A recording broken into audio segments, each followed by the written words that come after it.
Hello, അപ്പോൾ ഇന്ന് ഒരാഴ്ചത്തേക്കുള്ള മീൻ വാങ്ങിക്കാൻ പോയതാണ് കേട്ടോ. മീൻ മാർക്കറ്റിലേക്കാണ് പോകുന്നത് ഇവിടെയുള്ള. അപ്പോൾ ഞാൻ ആദ്യം പോയാൽ ഈ പെയിൻറ്റിങ് ഒന്ന് നോക്കി നിൽക്കും കേട്ടോ. എന്തൊരു ഭംഗിയാണെന്നറിയോ ഈ പെയിൻറ്റിങ് കാണാൻ. അപ്പോൾ ഞാനിത് കുറച്ച് നേരം ഇങ്ങനെ നോക്കി നിന്നിട്ടാണ് മീൻ വാങ്ങിക്കാൻ കയറാറുള്ളത് കേട്ടോ. അപ്പോൾ ഇവിടെ എല്ലാം നമുക്ക് ഭയങ്കര കൂളായിട്ട് നടക്കാം കേട്ടോ. മീൻ മാർക്കറ്റാന്നുള്ള ഒരു സ്മെല്ലോ കാര്യങ്ങളോ ഒന്നും ഇല്ല കേട്ടോ. പക്ഷേ ഈ ഡോറ് തുറന്ന് ഉള്ളിലോട്ട് കയറിയാൽ പിന്നെ നല്ല സ്മെല്ല് വരും കേട്ടോ. നല്ല സുഗന്ധം കിട്ടും ഫിഷിൻ്റെ. എന്നാലും കുഴപ്പമില്ല കേട്ടോ, നല്ല ക്ലീനാണ് ഇവിടുത്തെ മാർക്കറ്റ് നമ്മളെ നാട്ടിലെ മാർക്കറ്റെല്ലാം കമ്പയർ ചെയ്യുമ്പോൾ. അപ്പോൾ കുറേ ഐറ്റംസ് ഉണ്ട്. അപ്പോൾ നമ്മൾ ആദ്യം കൂന്തൾ നോക്കി. അപ്പോൾ കൂന്തൾ നല്ല വില പറഞ്ഞേ. അപ്പോൾ പിന്നെ നമ്മൾ നേരെ ആദ്യം ഒരു റൗണ്ട് അടിച്ചിട്ടാട്ടോ നമ്മൾ സാധനങ്ങളൊക്കെ വാങ്ങിക്കാറുള്ളത്. അപ്പോൾ എല്ലായിടത്തും പോയി വിലയൊക്കെ ചോദിച്ചറിഞ്ഞിട്ട് വില കുറവുള്ള ഐറ്റംസ് നമ്മൾ വാങ്ങിക്കും സാധാരണ. അങ്ങനെയാണ് നമ്മൾ ഒരാഴ്ചത്തേക്ക് മീൻ വാങ്ങിക്കാറുള്ളത്.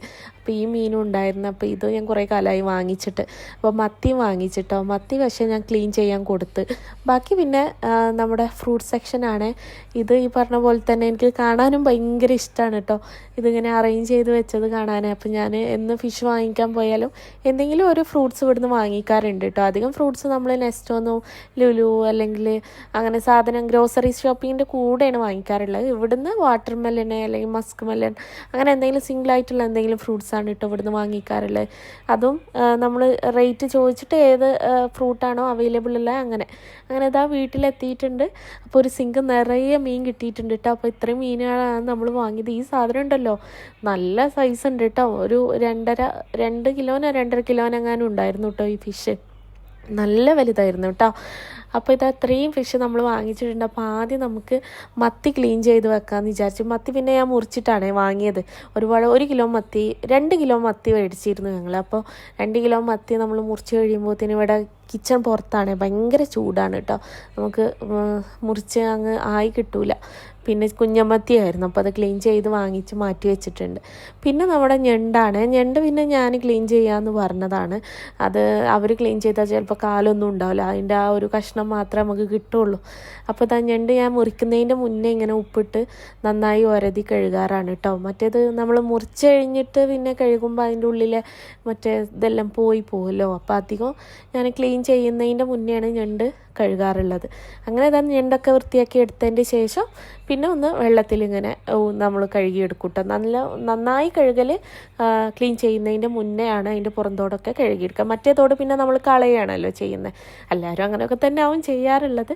എന്നാലും അപ്പോൾ നിങ്ങളെൻ്റെ വീഡിയോസ് കാണുന്നുണ്ട് കുറച്ച് പേരൊക്കെ. എനിക്ക് ഭയങ്കര സന്തോഷം കേട്ടോ. ഞാനപ്പോൾ കുറഞ്ഞൊരു സ്പേസിൽ വളരെ അഡ്ജസ്റ്റ്മെൻറ്റായി ജീവിക്കുന്ന സ്ഥലത്തു നിന്നാണ് ഈ വീഡിയോസൊക്കെ എടുക്കുന്നത്.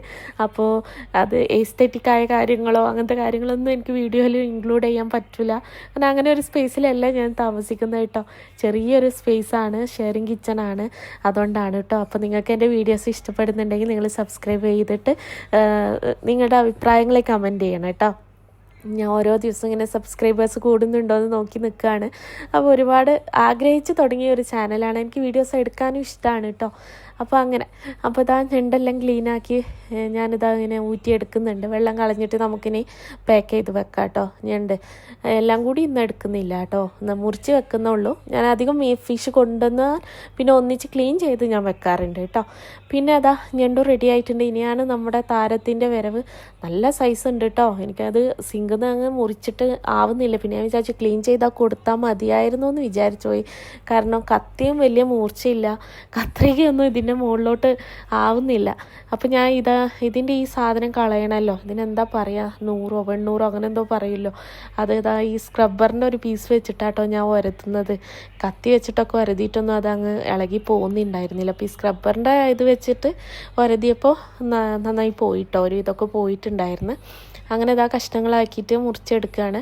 പിന്നെ അത് മുറിച്ച് കഴിഞ്ഞതിൻ്റെ ശേഷം പിന്നെ ഞാൻ ഉപ്പിട്ട് ഒന്നും കൂടി കഴുകിയെടുക്കാമെന്ന് വിചാരിച്ചിട്ടോ. അപ്പോൾ ഇത് മുറിക്കുമ്പോഴാണ് കത്തിയൊന്നും മൂർച്ച കുറഞ്ഞിട്ടുണ്ട് എന്ന് അറിയണത്. അപ്പോൾ ഇങ്ങനെ വരയിട്ടിട്ട് നമ്മൾ കത്രിക കൊണ്ട് മുറിക്കുമ്പോൾ നമുക്ക് വലിയ കുഴപ്പമില്ലാതെ, മറ്റേത് മീനിങ്ങനെ തുറിച്ചു പോവുകയാണ്. അതിൻ്റെ ഇതെല്ലാം എന്താ പറയുക, അതിൻ്റെ ഫ്ലഷ് പുറത്തേക്ക് പോവുക നമ്മൾ കത്രിക കൊണ്ട് മാത്രം വെട്ടുമ്പോഴേ.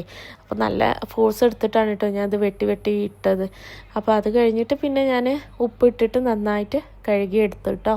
അപ്പോൾ അതാ ഉപ്പിട്ടിട്ടാണ് പിന്നെ കഴുകുന്നത്. അപ്പോൾ ഞാൻ അതിൽ നിന്ന് ആ തല എടുത്തിട്ട് മാറ്റി വെക്കുകയാണ്. കാരണം ആ തല നമ്മൾ എഴുതുമ്പോൾ കയ്യുമ്മ കുത്തും, അതിൻ്റെ ഭയങ്കര മുള്ളാണല്ലോ അതിൻ്റെ തലേൻ്റെ അവിടെ. അപ്പോൾ അതെല്ലാം കഴുകിയെടുത്ത് വെക്കുകയാണ്. അപ്പോൾ ഇതെല്ലാം കൂടി ക്ലീൻ ചെയ്ത് കഴിഞ്ഞപ്പോൾ തന്നെ ഒരു നേരമായേ. പിന്നെ എനിക്കൊന്നും കുക്ക് ചെയ്യാനൊന്നും എനിക്കൊരു വയ്യായിരുന്നു, ഭയങ്കര ടയേർഡായിപ്പോയി. നല്ല ചൂടുമല്ലേ ഇവിടെ, അതുകൊണ്ടാണ് കേട്ടോ. ഈ ചൂടെന്ന് എടുത്തെടുത്ത് പറയുന്നത്, ഇവിടെ ഭയങ്കര ചൂടാണ് കേട്ടോ, അതുകൊണ്ടാണ്. അപ്പോൾ ഇത് ഞാൻ വാരി വെച്ചിട്ടുണ്ട്. ഇനി ഞാൻ ഫിഷ് ഇങ്ങനെ വെള്ളത്തിലാണ് സ്റ്റോർ ചെയ്ത് വെക്കാറുള്ളത് കേട്ടോ.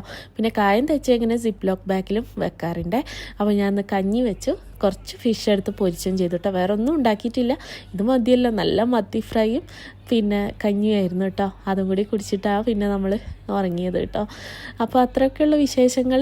അപ്പോൾ 2 കഷ്ണം മറ്റേ മീനൊന്നും തളയൊന്നും എടുത്ത് പൊരിച്ചിട്ടുണ്ടായിരുന്നേ. ഫ്രഷായിട്ട് ഫിഷ് പൊരിച്ച് കഴിക്കുമ്പോൾ ഒരു ടേസ്റ്റ് തന്നെയാണല്ലോ. അപ്പോൾ അങ്ങനെയൊക്കെയാണ് എൻ്റെ വിശേഷങ്ങളും. ബാക്കി മീനൊക്കെ നമ്മൾ ഒരാഴ്ചത്തേക്ക് സ്റ്റോർ ചെയ്ത് വെച്ചിട്ടുണ്ട്. ആ ഫിഷിൻ്റെയൊക്കെ വീഡിയോസ് പതിയെ വരും കേട്ടോ. അപ്പോൾ ഇത്രയൊക്കെയുള്ള എൻ്റെ വിശേഷങ്ങൾ. നിങ്ങളുടെ അഭിപ്രായങ്ങൾ പറയണേ, സബ്സ്ക്രൈബ് ചെയ്യുന്ന കാര്യം പരിഗണിക്കണേ. താങ്ക്